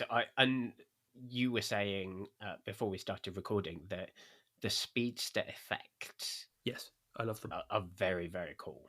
They're very, very cool because I find it's always in films. It's really difficult, I think, to get. It's like with Mr. Fantastic and getting stretchy powers to make them look good on film. It's really difficult because it looks awful normally. In comics, you can do it quite easily, but in film, it's really hard. And the same, I think, sometimes with speedster stuff, getting them to look cool while running Mm-hmm. and getting the effect of speed. Because like they did it really well in like old X-Men First Class with. I think Quicksilver was really good because it was different and Yeah, it really kind of worked. And then you've got like comparing it to say the Flash in Justice League, which is very lightning-y and I don't know. And then I think back to Quicksilver in Avengers and how they yeah, handled his speed. And again, I like it, but it's not as cool as the Makkari way. I think the Makkari way just looks brilliant. Like genuinely, it's definitely one of the high points of this film is how they did that because it could have looked proper awful. yes. Yeah, no. So like I say, it definitely gonna fanboy over that. It's really good. But you know, back to the plot. Icarus suits up now, which again is it. I like it because obviously they're all in like their random civilian gear essentially still, Yes. and it's a superhero film. Let's get them in the damn costumes. And so Icarus is like, well, if I'm going to reveal, I'm going to look good while doing it. Yes. So Yeah. he kind of brings. I'm gonna He fess suits up in my super suit. Yep, in my super suit, and yeah, reveals to everyone that he basically unveils his master that he knew it was all happening, and then Durig realizes that Icarus killed Ajak, and just as Makkari kind of runs back, going, "Found it," having missed all of the reveal. Yes, yes, and I really like the fact that Kingo just immediately says, "You should go away again." Yep, and she does. She listens to him and just it just goes, like realizes what's happening and just disappears again, which is really good because so often people are like, oh no, maybe I'll just stay a little bit and like try to properly understand what's going on and stuff. And He's like, no, off you go. and she's just like, yeah, okay, if that's what you say, I'm going. Doof. And then what we get is Kingo kind of squares up to fight Icarus, Yeah, sort of knowing that he can't actually beat him yep. if it came down Casual. to a fist fight kind of deal between the two of them. Even though Kingo fundamentally thinks that Icarus is right, I think the fact that Icarus has gone about it the way that he's done it Yes, he doesn't agree with that. is too extreme for him. And so Icarus kind of leaves and Sprite says she's going with him. And Kingo essentially says, I am also going to leave because I don't want to help you guys. Yep. I just don't want to be associated with him. Yes. I think the emergence still needs to happen, so I'm taking myself off the board. And another important part of this here is Cersei, she doesn't know how they're going to win, but she's still very much saying, I don't want to kill Tiamat. Yes. I just want to put it back to sleep. Yes, that's exactly it. Yeah, she's not at this point setting out to kill it. She just wants to stop everything, give them time to think about it, essentially. Yeah, Athena has her heart-to-heart with Cersei, telling her she's the right leader for the Eternals, because, yeah, she loves humans more than all of them, so she's giving a bit of confidence, a bit of a pep talk. Yes. And then, Phastos comes up with the idea of using the sphere inside Cersei to create the Unimind. So, yeah, kind of pulls it out of her and starts, MacGyvering it with their all power-up bracelets while they all suit up. Because, again, we're clearly working towards a finale. We all need to be in costume. Exactly. Icarus is obviously in costume. I know Sprite isn't, but she can make illusions, so she can just transform wherever she wants. Yes. Which I think is exactly what happens. So yeah, in front of the volcano, Icarus and Sprite are watching it as the ship appears. Icarus flies to the Domo to take on Athena.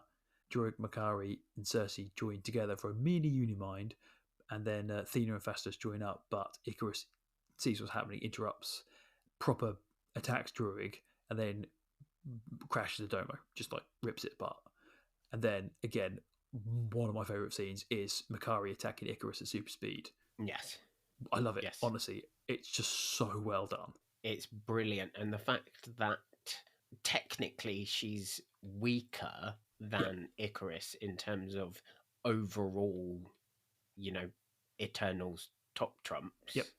But the way that she fights him and the ferocity that she goes after him with after taking During out, is so good, brilliantly executed. It's weird.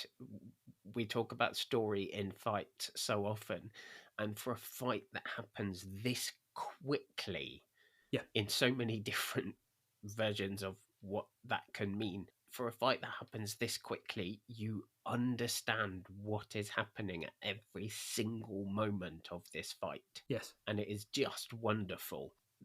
The only weird bit is that the other three are sort of just standing there. I mean, I guess it kind of implies that it's happening at super speed. Yeah. But yeah, because remember, the emergence happens at this point, doesn't it? So the volcano goes up and they start like shooting down rocks. Yes. And even Icarus has to stop and laser a rock, and Makkari just dodges them. That's when Cersei says, right, keep him busy, I'm off. Yes. and then runs off as the, like I say, Evo appears on the shore. And again, we get some cool little fights with the others joining in on fighting Icarus, especially when the Deviant interrupts and then they hit it because they don't want it to take Icarus's power. It's a cool little kind of scene with them all doing their own little thing, and Phastos kind of traps Icarus in his wicked like light chain thing, saying how always wanted to clip your wings. Yes.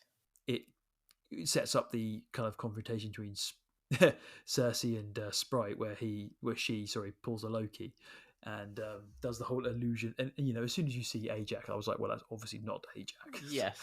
Yes, and Cersei obviously knows it's not Ajax as well. Yep. I think Cersei's sort of failing in that moment is not sort of being on guard for where Sprite might turn Yes, up. because she's assuming that Sprite's just changed into Ajax and is standing where the illusion is, and whereas she does, like you say, a Lokian stabby stab. And then again, you got the whole she loves Icarus, but also the fact that she can't grow up. Yeah, there's that kind of bitterness, Yeah, isn't that there? absolute. And like, I get it. Like, if you've been alive for a millennia, all the others can live a normal adult life, Yeah. and she can't. Yeah. And I get it. Even with her illusions, it doesn't take the sting out of it.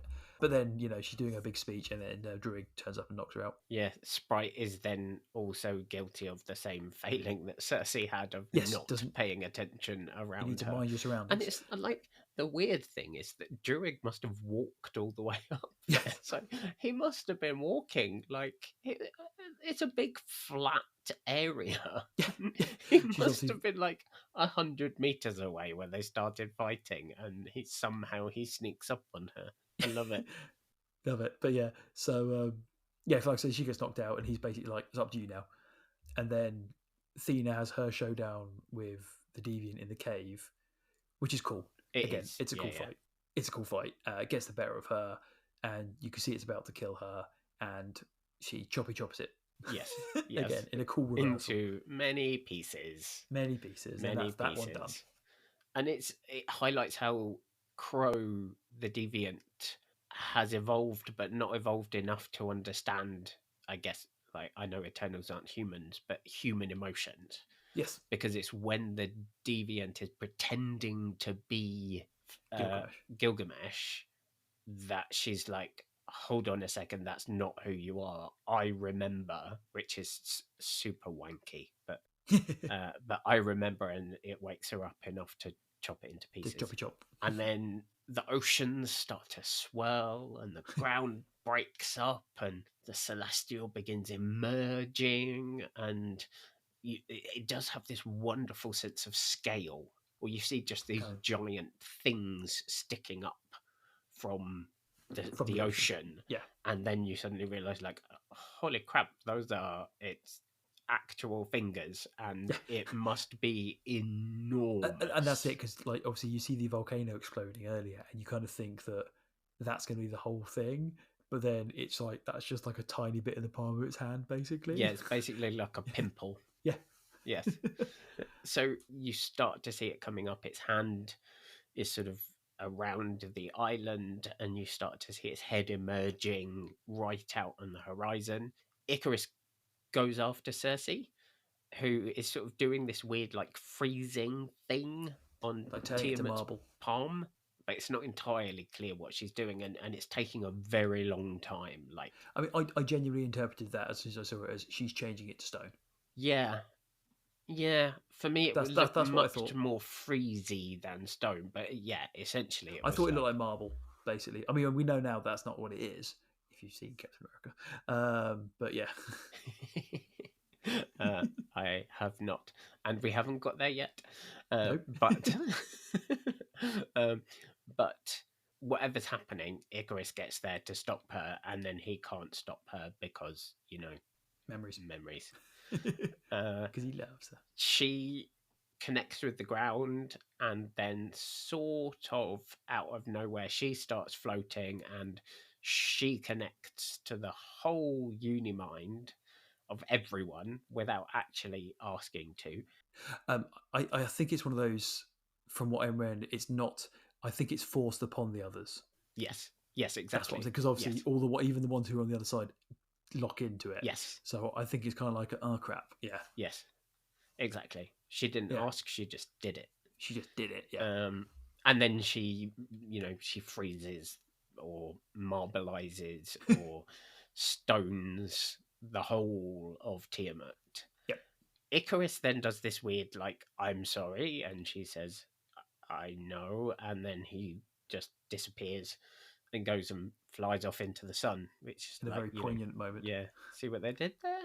Yep. And especially when they referenced that earlier at the very start of the film by Sprite making it up, the Icarus and flying too close to the sun story. Yes.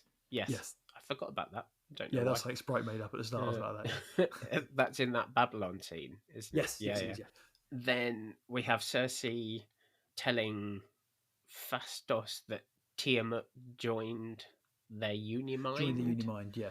And Phastos realizes that that's how they survived the destruction of the other planets. I have to admit, I do not understand that bit at all. I don't get what it's trying to say. I think it's saying that they drew power from the Celestial as well. It locked into the Unimind because it's part of them. But why? Either automatically or because they convinced it or something like that. But that's exactly my point. It's just I understand what they're saying, and I understand that it means that they were able to do what they did. I just don't understand the reason behind it. It's just left sort of fuzzy. I suspect it's something that, should we ever get a continuation of that story, yes, we will get a bit more, because it's part of the whole being judged and things like that, I think. Yeah, when they do the Eternals sequel by popular demand. It'll get a moment in another film. Like Guardians 4 or something like that. Yes. That's be what it is. Yes. No, it could be the Celestial himself, because obviously it's gestating, it's dreaming. The dreaming Celestial is obviously the comic thing. Almost agreeing that, no, this world is special. It could be. It could be. And then as you get like just the most stupid of stupid things of like Cersei having leftover energy, which is just, how often do we see things like that of like, oh, I've got a bit of spare energy from the thing that's just happened and I can use it to, round off a hanging plot thread if you'd like me to. But basically says, she can make Sprite human. If she wants to, but obviously she will get old and die again. Classic trope for immortal people. Yep. Being turned into people that can die. And then we start our sort of wrap up back in South Dakota, which I think it's quite a long till the actual end of the film. There's actually quite a lot of wrap up from what I remember.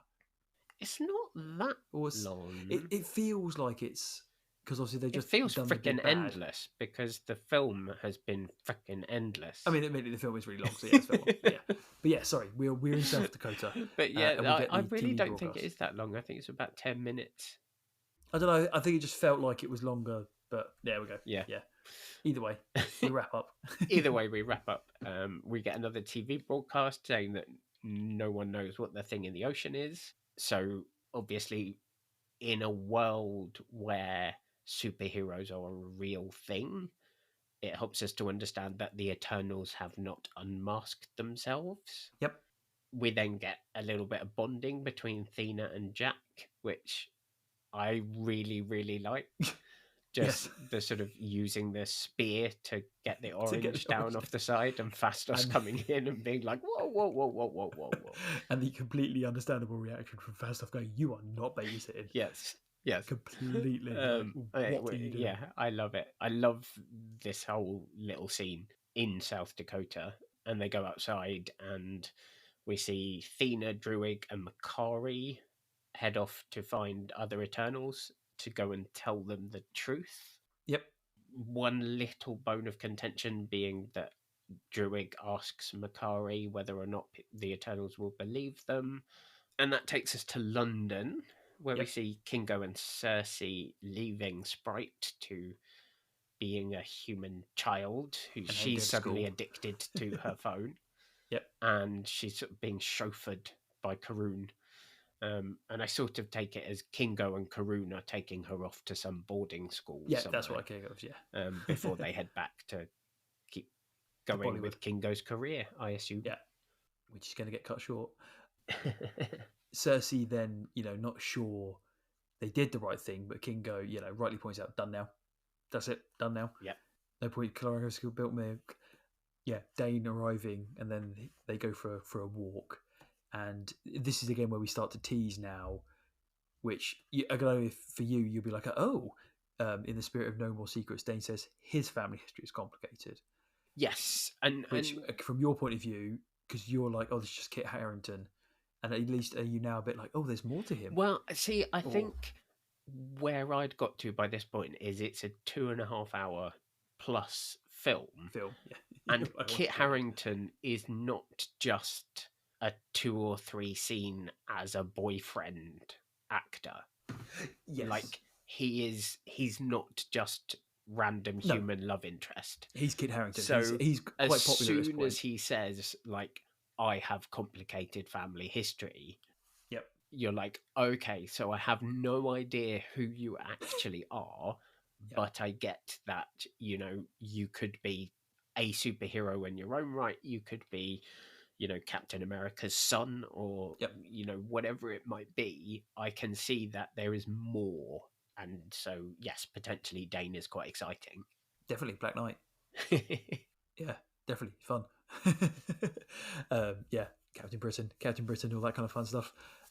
Yeah, no, that's it. So, but then just before we're about to get to that, Areshem arrives, and we get, I think it's an awesome reveal for him, where he proper creepily comes out of the clouds. Yes, and it's a proper kind of like a parting of the curtain. It's a great reveal of him sort of arriving. Like you say, the CGI is fantastic. Yes, the effects are brilliant. Yeah, and then he literally takes them all away. Well, not all of them. He takes 3 of them away. He takes Fastus, Kingo, and her. Yeah. Yeah, because he doesn't take Sprite, because I assume because she's human now. Because she's not there. He doesn't take Sprite.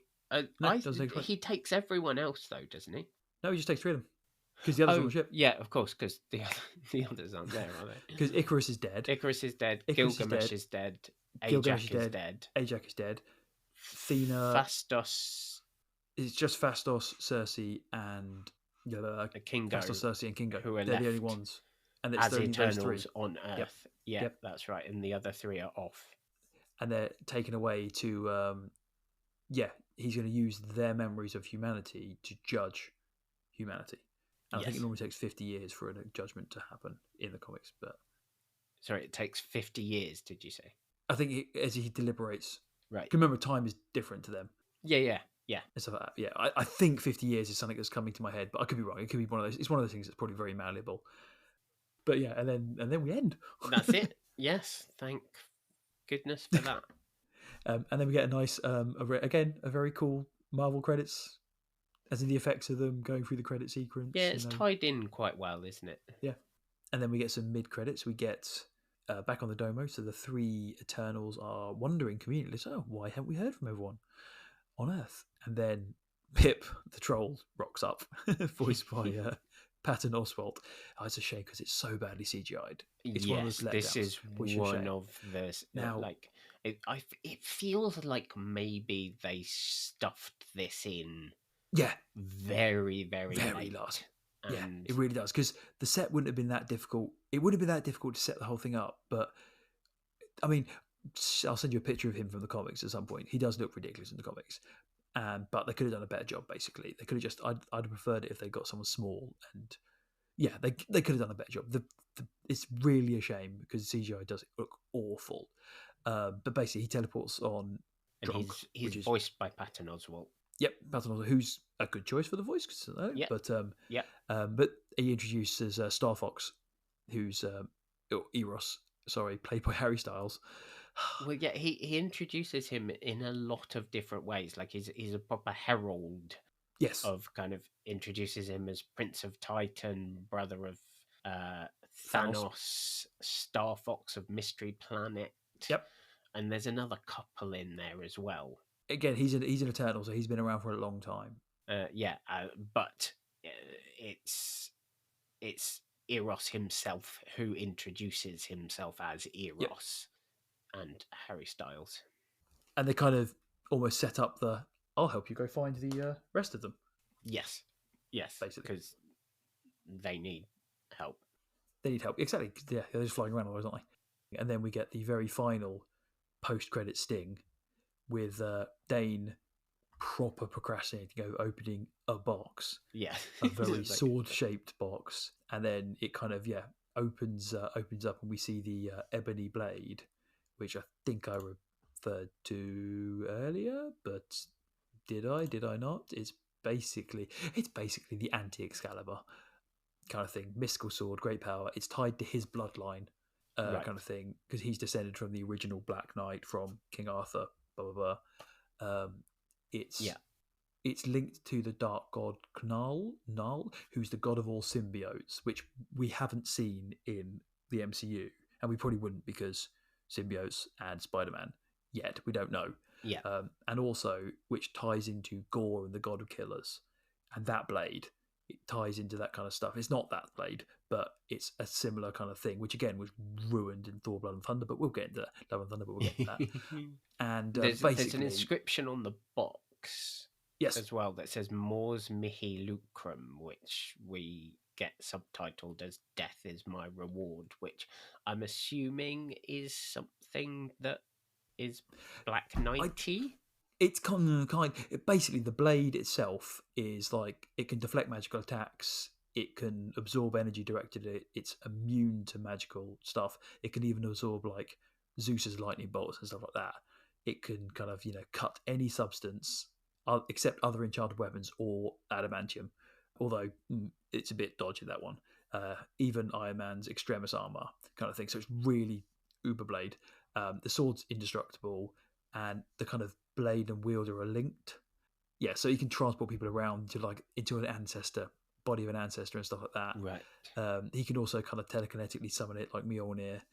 Merlin enchanted the blade so the wielder can be injured but not killed, unless it's a wielder is attacked by a weapon forged from the same starstone as the blade. Right. So like Merlin's dagger. There's lots of obviously funky things, but basically, evil acts committed by the wielder can taint the blade. If it's used to spill too much blood, it begins to crave blood and induce the wielder to kill even more. If enough blood is shed, it becomes the blood wraith. So and only a worthy person can resist it. So it's a cursed blade, basically. Kind of thing. It makes you... It can be tainted for evil and stuff like that. So it can only be wielded by those impure of heart and only brings out what's already inside them. It's hence why Dane is super reluctant to actually pick it up, because he knows that there is potentially a very heavy price to picking it up. But the thinking he's got in his head is, if I'm going to try to take on a Celestial, I'm going to need something in order to get my beloved back. And then we hear Mahershala Ali. Yeah, that's it. A blade or potential blade. Who knows? We get there. Yes. So this is one of the interesting things: is we hear his voice. We don't see him. We just hear his voice saying, "Are you sure you're ready for that?" I don't know how many people would immediately have thought of Blade, because I wouldn't say that Mahershala Ali has a particularly distinctive voice. No. It's not like, hearing Wesley Snipes say it, for example. Yes, that would have been 100% straight away. You'd be like, oh, that's Blade. It was only because... he had previously been announced that... yes, that's exactly And if you Googled it, and you heard it was Mahershala Ali, you'd be like, oh, so it's meant to be Blade.